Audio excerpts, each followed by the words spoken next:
दोस्तों, सनातन धर्म में माघ पूर्णिमा का विशेष महत्व माना जाता है।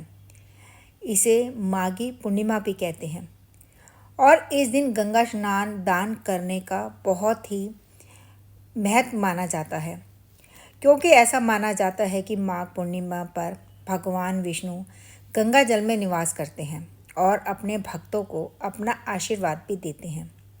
इस दिन गंगा स्नान करने से पापों से छुटकारा मिलता है। तो चलिए जानते हैं कि माघ पूर्णिमा के दिन कथा कहने से हमें क्या लाभ होता है और इसका क्या महत्व है।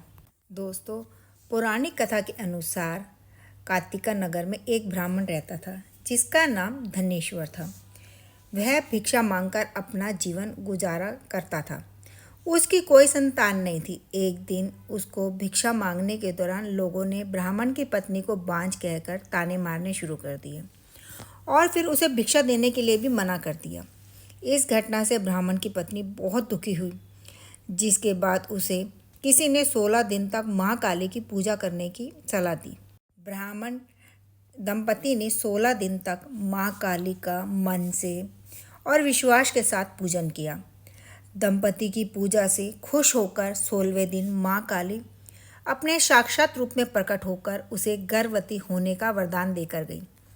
इसके साथ ही माँ काली ने ब्राह्मण से हर पूर्णिमा के दिन एक दीपक जलाने को कहा और धीरे धीरे हर पूर्णिमा पर दीपक की संख्या बढ़ा देने के लिए भी कहा। साथ ही दोनों पति पत्नी को मिलकर पूर्णिमा का व्रत रखने को भी माँ ने कहा।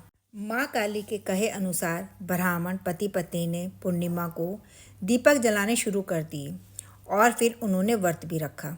जल्द ही ब्राह्मण की पत्नी गर्भवती हो गई और कुछ समय बाद ही उनके यहाँ एक पुत्र का जन्म हुआ। दोनों ने अपने पुत्र का नाम देवदास रखा, लेकिन देवदास की उम्र बहुत नहीं थी। जब देवदास बड़ा होने लगा तो ब्राह्मण दंपति ने उसे उसके मामा के पास पढ़ने के लिए काशी भेज दिया।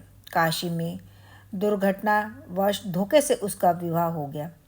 कुछ समय बाद काल उसके प्राण लेने आया, लेकिन उस दिन पूर्णिमा थी और उस दिन उसके माता पिता ने उसके लिए व्रत रखा था, जिसके चलते काल ब्राह्मण के पुत्र का कुछ भी नहीं बिगाड़ पाया। इस तरह पूर्णिमा के दिन व्रत करने से सभी भक्तों को सभी कष्ट और संकटों से मुक्ति मिलती है। तो जो भी माघ पूर्णिमा के दिन पूजा के दौरान इस कथा को सुनता या कहता है तो उसको जीवन में हर सुख प्राप्त होते हैं और भगवान की कृपा सदा उस पर बनी रहती है।